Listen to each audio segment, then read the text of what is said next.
Welcome to Blessings in the Journey. So I'm doing a video on the pros and cons to butchering at home and taking to a butcher and paying for it.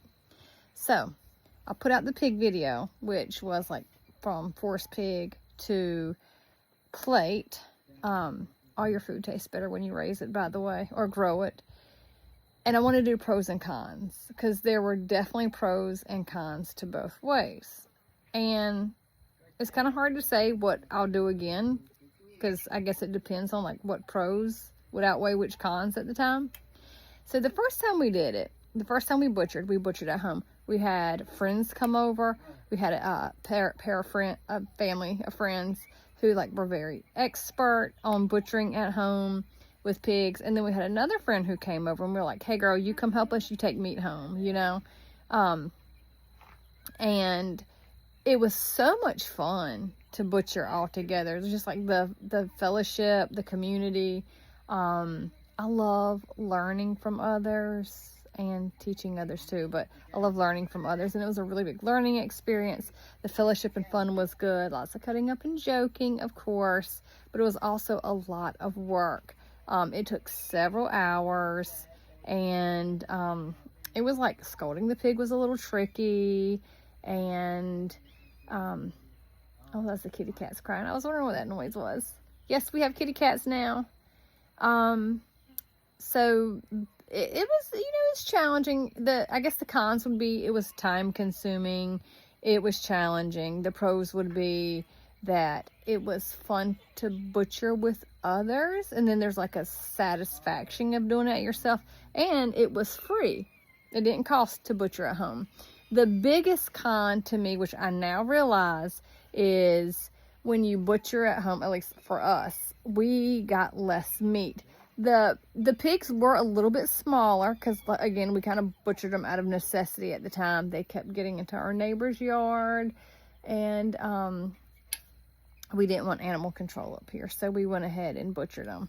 But it was 3 pigs. But I would say they might have been slightly smaller than what Hambone was when we butchered him, but not a ton. So not to justify the amount of meat difference. So the cuts were more and they were cleaner with paying for a butcher. So the con would be like you get a little less meat, and you might have some bacon with hair in it when you do it yourself because it is really hard to scold just right. So taking it to the butcher, I'm sure prices vary all around. So you could like find you could find out in your area, you know, the prices. So I'm not going to tell you the price, but and maybe because I had it done naturally, you know, maybe that cost more too, possibly. I'm not sure, but the amount of cuts I got were so clean and so much more. So much more bacon and a ton of pork chops. And they're just, like I said, they're nice and clean, no hairs. Also, another pro is none are too salty. We accidentally opened the wrong side of the salt and poured it into the sausage, so the sausage was really salty when we made the sausage. Grinding the sausage was fun though. I did enjoy, like, it was neat to learn how to do that and grind it and make sausage. So pros and cons to each one. Now, you know, financially, sending to the butcher is probably not, even though you get more meat, you do have to pay. Around here, what I found was you have to pay the butchering fee, plus you pay for the different cuts. So different cuts cost different things. So, you know, if you're in a money pinch, you would do it at home. Which way will I do in the future? I don't know. Like, I mean, to have a butchering day where people come out and butcher all together, and maybe we butcher a bunch of pigs together, that is fun. So I could see myself doing that again.